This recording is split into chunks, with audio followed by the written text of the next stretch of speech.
Nimesikia jana Ally Kamwe wakati anazungumza na waandishi wa habari kule Manyara, alikuwa anadai kwamba wachambuzi hawaizungumzi Yanga kama timu ambayo imejihakikishia nafasi ya kumaliza msimu ikiwa kwenye nafasi mbili za juu, kwa maana ya hawaizungumzi kama ni timu ambayo tayari imekata tiketi ya kwenda kushiriki ligi ya mabingwa msimu unaokuja barani Afrika. Sasa unajua, wote tunajua kwamba Yanga na Simba ndio timu ambazo mara nyingi huwa zinapata nafasi ya kushiriki mashindano ya klabu bingwa barani Afrika, na kwenye mpira wa Tanzania hatujafika ile level ya kuwa na timu nyingi ambazo zinagombania nafasi mbili za juu. Yaani bado hatuko kwenye hiyo level, tuko kwenye level ya kuwa na timu mbili tu ambazo zinashiriki zina uwezo wa kwenda kushindana kwenye nafasi mbili za juu.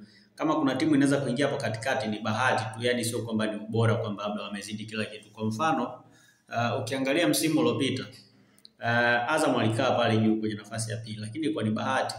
Alikaa pale baada ya kupita karibia misimu 10 na ndio amekuja tena kukaa pale juu, kwa sababu nakumbuka mara mwisho Azam FC kumaliza nafasi ya pili, ukiacha msimu uliopita, ilikuwa ni msimu wa 2013-14 ambao alikuwa bingwa. Apart from there hajawahi kukaa tena nafasi ya pili mara zote ambazo kwenye ligi anamaliza nafasi ya tatu. Lakini mara nyingine kuna hapo katikati alikuja Mbeya City akamaliza nafasi ya tatu, yes, mara moja.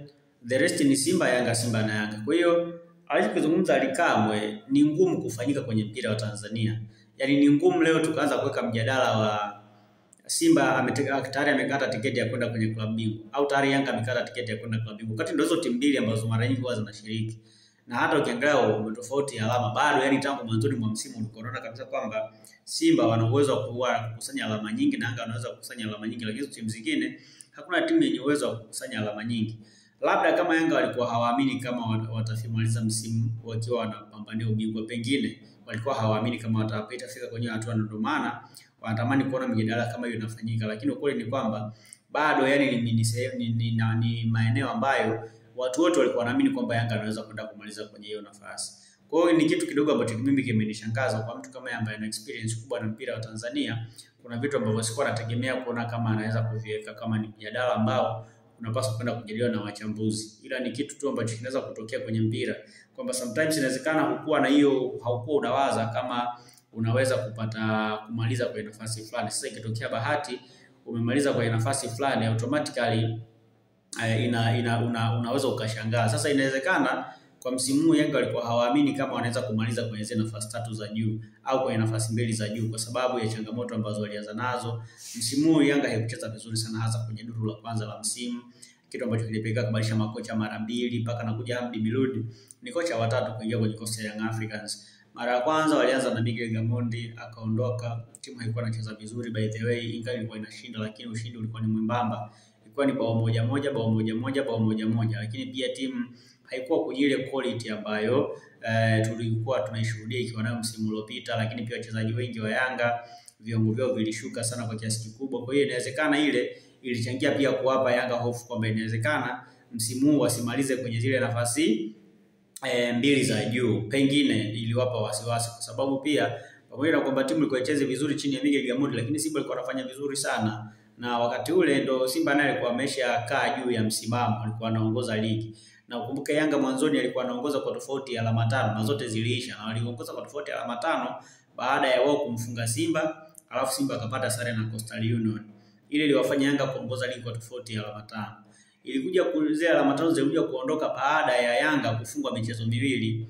Alipofungwa na Singida Tabora, akafungwa na Azam, maana akadondosha alama 6.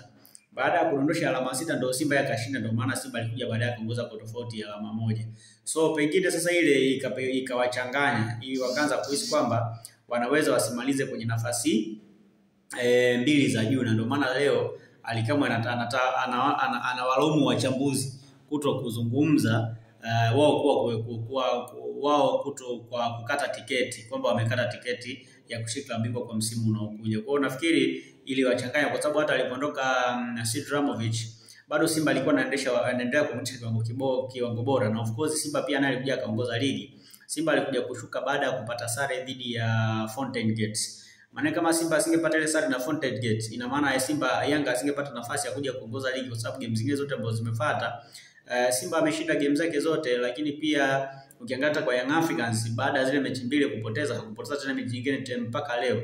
Na ukiangalia pia hata Yanga tangu wametoka amefungwa na Tabora, mechi nyingine ambayo amekuja kupata sare au kutokupata alama 3 ni mechi moja tu, mechi dhidi ya JKT ambayo toka sare bila kufungana. Nakumbuka ndio mechi ambayo pia tayari Yanga walikuwa wameshaachana na Sid Ramovic, na hapo ndo akaja Hamdi Miludi, lakini ule mchezo Hamdi Miludi akakaa kwenye bench by the way, lakini tayari walikuwa wameshafanya mabadiliko tena mengine kwenye bench la ufundi. Kwa hiyo inawezekana Yanga walikuwa wanaogopa, pengine msimu huu walikuwa nahisi kwamba hawawezi kumaliza nafasi 4 za juu, lakini pia kingine kwamba Yanga wapunguze kulalamika. Yaani sio kila kitu wazungumzwe.